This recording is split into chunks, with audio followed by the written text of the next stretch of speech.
Well, despite being the largest economy in Latin America, we know Brazil is experiencing the worst recession since the 1930s.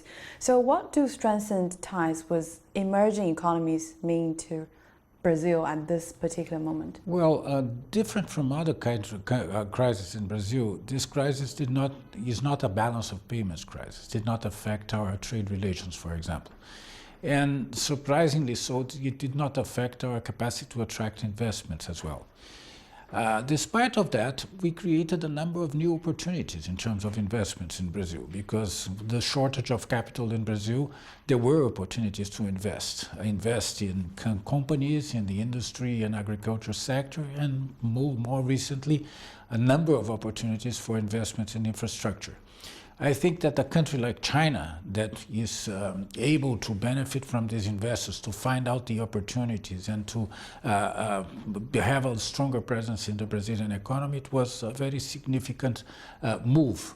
I have seen recently a number of financial institutions like Haitong, for example, from Shanghai, like Fosun from Shanghai, Fuxing from Shanghai, like Bank of Communications, even Baidu now making a connection with local financial institutions that would invest in new technology areas.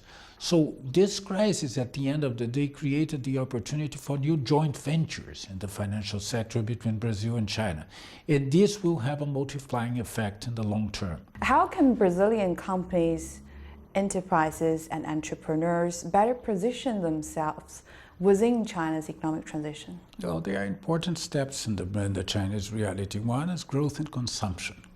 That will be associated not only with the urbanization of people, but with the fact that more and more people, the families, are going to save less and are going to spend more, and there will be a consuming market here that all the economies in the world will be able to take advantage of.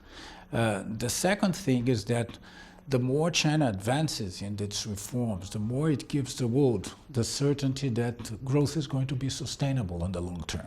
I've seen a number of analysts talking about growth, how much China is going to grow this year, and looking at the expectations of would it do what it was promised or not. Yes, the levels of growth are going to be lower, but there will be a bigger number of consumers. There will be better prospects to sell products to China. There will be better prospects to make alliances with Chinese companies in terms of investments and all that. And above all, reform in China means the certainty that the participation of China in global economic growth is going to be sustainable. This is what the world wants to see. China not only contributing this year to the growth of the world economy, but having a long-term participation. We are certain of that. We accompany those reforms very closely here at the embassy, but I'm very much certain that the Chinese government has a sense of direction and that they are going to succeed in implementing some of the challenging reforms that they have here.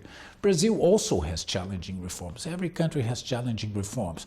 The question about China is that China became a very important player in the international scenario, and so we have to follow more closely China's reforms at this point than we used to do before.